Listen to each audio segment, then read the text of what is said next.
So தக் life படம் இப்போ தான் பார்த்துட்டு வரேன். படம் எப்படி இருக்குது? ஷார்ட்டாக சொல்கிறதுனா நல்லா இல்லை அப்படின்னு சொல்ல முடியாத அளவு தான் இருக்குது படம். I'm a fan of Kamal sir, Mani Ratnam sir and AR Rahman sir. Even if you go without expectation, ஒரு கிரிப்பிங் ஸ்டோரியோ ஒரு என்டர்டெயின்மெண்ட் வேல்யூவோ எதுவுமே இல்லை. இவ்வளோ கேஸ்ட்டுக்கு அவங்க செலவழித்ததுக்கு ஒரு காமெடி ஆர்டிஸ்ட்க்கு ஏதாவது ஒன்று செலவழிச்சிருந்தாங்கன்னா அதுவாது கொஞ்சம் ஆறுதல் பெருசாக. ஆரம்பத்தில் நெட்ஃப்ளிக்ஸ்னு போட்டாங்க, தான் பெரிய ஆறுதல். நிறைய லேக் சீன்ஸ் இருக்குது.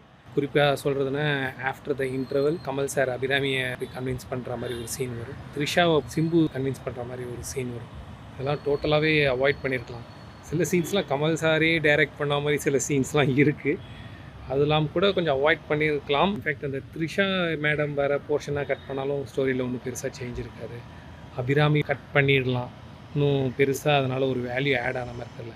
சொல்லப்போனால் Kamal sir Simbu sir cut பண்ணியிருந்தால் இன்னும் பெட்டராக நம்ம எஸ்கேப் ஆகிருக்கலாம்னு தோணுது. அந்தளவுக்கு மோசமாக இருக்கான்னு சொல்ல முடியல, அந்தளவுக்கு மோசமாக இருக்கான்னு சொல்ல முடியல.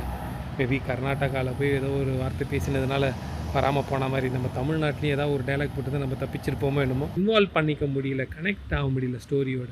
நிறைய கேரக்டர் பேர் சொல்கிறாங்க, கனெக்ட் ஆகாதனால அவங்க கேரக்டர் பேர் சொல்கிறச்செல்லாம் ஒரு இரிட்டேஷன் தான் வருது. அசோக் செல்வன் சார்லாம் ஒன்றுமே பெருசாக யூஸ் பண்ணலை, ஸ்டோரிக்கும் பெருசாக வேல்யூ ஆட் பண்ணல. அவர் சீனையும் கட் பண்ணால் கூட பெருசாக ஒன்றும் டிஃப்ரென்ஸ் இருக்குது.